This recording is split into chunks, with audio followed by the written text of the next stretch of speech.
कहानी का नाम है नमक विक्रेता और उसका गधा। एक गांव में एक नमक विक्रेता रहता था।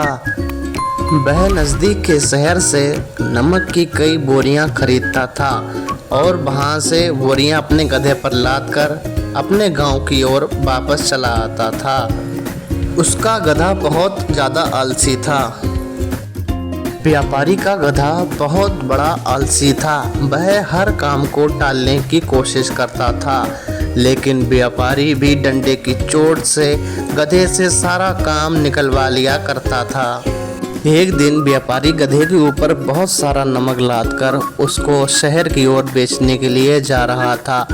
दोनों लोग एक नदी के पास में पहुँचे और नदी पार करते वक्त गधा जैसे ही आगे के लिए बढ़ा, तभी गधे का पैर अचानक से फिसल गया और गधा पानी के अंदर चला गया और बहुत सारा नमक पानी में बहकर चला गया। फिर जब गधा खड़ा हुआ तो गधे को लगा कि मेरा वजन तो बिल्कुल हल्का हो गया है।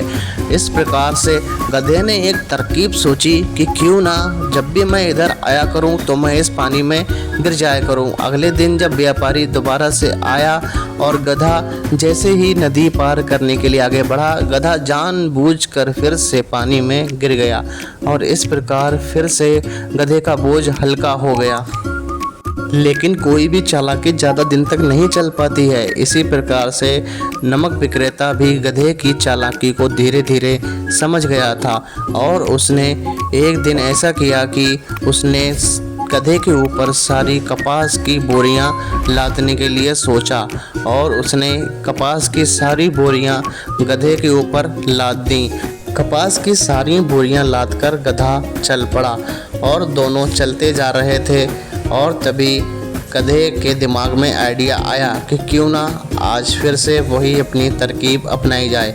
गधे ने प्लान बनाया कि जैसे ही नदी आएगी वह फिर से पैर फिसलने का बहाना कर कर नदी में गिर जाएगा और दोनों लोग नदी के पास पहुंच चुके थे और जैसा कि गधा सोच रहा था, गधे ने फिर वैसा ही किया। गधे का पैर फिसला और गधा नदी के अंदर चला गया। लेकिन इस बार तो कहानी उल्टी पड़ गई भाई।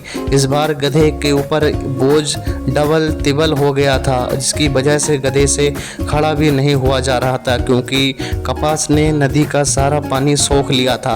अब तो गधा बड़ी मुश्किल में आ गया था। गधे पर इतना भारी बोझ हो गया था कि गधा खड़ा भी नहीं हो पा रहा था। लेकिन व्यापारी ने इस तरकीब का इलाज निकाला और उसने अपने डंडे से जब गधे को चोट मारी तो उसने डंडे मार मार कर गधे को पानी से बाहर निकाल लिया। लेकिन गधे की ऐसी हालत हो गई थी कि उसके ऊपर उससे चला भी नहीं जा रहा था।